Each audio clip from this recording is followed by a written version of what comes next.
Japanese Fairy Tales, compiled by Yae Theodora Ozaki. The Tongue-Cut Sparrow, Part 2.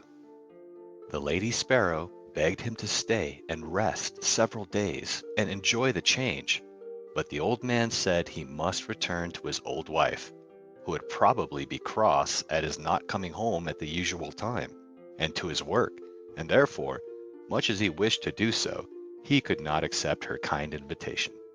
But now that he knew where the Lady Sparrow lived, he would come to see her whenever he had the time. When the Lady Sparrow saw that she could not persuade the old man to stay longer, she gave an order to some of her servants, and they at once brought in 2 boxes, one large and the other small. These were placed before the old man, and the Lady Sparrow asked him to choose whichever he liked for a present which she wished to give him. The old man could not refuse this kind proposal, and he chose the smaller box, saying, "I am now too old and feeble to carry the big and heavy box. As you are so kind as to say what I may take, whichever I like, I will choose the small one, which will be easier for me to carry." Then the sparrows all helped him put it on his back, and went to the gate to see him off, bidding him goodbye with many bows and entreating him to come again whenever he had the time. Thus the old man and his pet sparrow separated quite happily, the sparrow showing not the least ill will for all the unkindness she had suffered at the hands of the old wife. Indeed, she only felt sorrow for the old man who had to put up with it all his life. When the old man reached home, he found his wife even crosser than usual, for it was late on in the night, and she had been waiting up for him a long time. "Where have you been all this time?" she asked in a big voice. "Why do you come back so late?" The old man tried to pacify her by showing her the box of presents he had brought back with him, and then he told her of all that had happened to him and how wonderfully he had been entertained at the sparrow's house. "Now let us see what is in the box," said the old man, not giving her time to grumble again. "You must help me open it." And they both sat down before the box and opened it. To their utter astonishment, they found the box filled to the brim with gold and silver coins and many other precious things. The mats of their little cottage fairly glittered as they took out the things one by one and put them down and handled them over and over again. The old man was overjoyed at the sight of the riches that were now his. Beyond his brightest expectations was the sparrow's gift, which would enable him to give up work and live in ease and comfort the rest of his days. He said, "Thanks to my good little sparrow. Thanks to my good little sparrow," many times. But the old woman, after the first moments of surprise and satisfaction at the sight of the gold and silver were over, could not suppress the greed of her wicked nature. She now began to reproach the old man for not having brought home the big box of presents, for in the innocence of his heart he had told her how he had refused the large box of presents which the sparrow had offered him, preferring the smaller one because it was light and easy to carry home. "You silly old man," she said, "why did you not bring the large box? Just think what we have lost. We might have had twice as much silver and gold as this." "You are certainly an old fool," she screamed, and then went to bed as angry as she could be. The old man now wished that he had said nothing about the big box, but it was too late. The greedy old woman, not contented with the good luck which had so unexpectedly befallen them, and which she so little deserved, made up her mind, if possible, to get more. Early the next morning, she got up and made the old man describe the way to the sparrow's house. When he saw what was in her mind, he tried to keep her from going, but it was useless. She would not listen to one word he said. It is strange that the old woman did not feel ashamed of going to see the sparrow after the cruel way she had treated her and cutting off her tongue in a fit of rage. But her greed to get the big box made her forget everything else.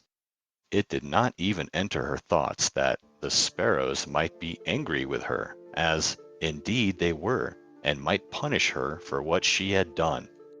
Ever since the Lady Sparrow had returned home in the sad plight in which they had first found her, weeping and bleeding from the mouth, her whole family and relations had done little else but speak of the cruelty of the old woman. How could she, they asked each other, inflict such a heavy punishment for such a trifling offense as that of eating some rice paste by mistake? They all loved the old man who was so kind and good and patient under all his troubles, but the old woman they hated, and they determined if ever they had the chance to punish her as she deserved. They had not long to wait. After walking for some hours, the old woman had at last found the bamboo grove which she had made her husband carefully describe, and now she stood before it crying out, "Where's the tongue-cut sparrow's house? Where is the tongue-cut sparrow's house?" At last she saw the eaves of the house peeping out from amongst the bamboo foliage. She hastened to the door and knocked loudly. When the servants told the Lady Sparrow that her old mistress was at the door asking to see her, she was somewhat surprised at the unexpected visit, after all that had taken place, and she wondered not a little at the boldness of the old woman in venturing to come to the house. The Lady Sparrow, however, was a polite bird, and she went out to greet the old woman, remembering she had once been her mistress. The old woman intended, however, to waste no time in words. She went right to the point, without the least of shame, and said, "You need not to trouble to entertain me as you did my old man. I have come myself to get the box which he so stupidly left behind. I shall soon take my leave if you will give me the big box. That is all I want." The Lady Sparrow at once consented, and told her servants to bring out the big box. The old woman eagerly seized it and hoisted it on her back, and without even stopping to thank the Lady Sparrow, began to hurry homewards. The box was so heavy that she could not walk fast, much less run, as she would have liked to do, so anxious was she to get home and see what was inside the box. But she had often to sit down and rest herself by the way. While she was staggering along under the heavy load, her desire to open the box became too great to be resisted. She could wait no longer, for she supposed this big box to be full of gold and silver and precious jewels like the small one her husband had received. At last, this greedy and selfish old woman put down the box by the wayside and opened it carefully, expecting to gloat her eyes on a mine of wealth. What she saw, however, so terrified her that she nearly lost her senses. As soon as she lifted the lid, a number of horrible and frightful-looking demons bounced out of the box and surrounded her as if they intended to kill her.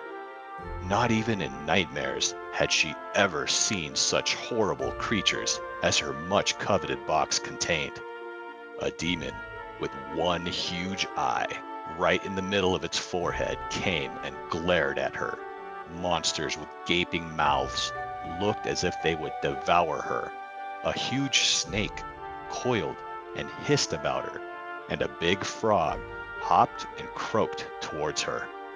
The old woman had never been so frightened in her life, and ran from the spot as fast as her quaking legs would carry her, glad to escape alive.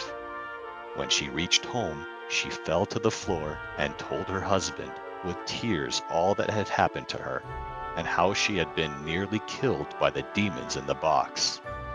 Then she began to blame the sparrow, but the old man stopped her at once, saying, "Don't blame the sparrow. It is your wickedness which is at last met with its reward. I only hope this may be a lesson to you in the future." The old woman said nothing more, and from that day she repented for her cross, unkind ways, and by degrees became a good old woman, so that her husband hardly knew her to be the same person, and they spent their last days together, happily, free from want or care, spending carefully the treasure the old man had received from his pet, The Tongue-Cut Sparrow. The end. Please like and subscribe so we can keep bringing you more content. Cheers!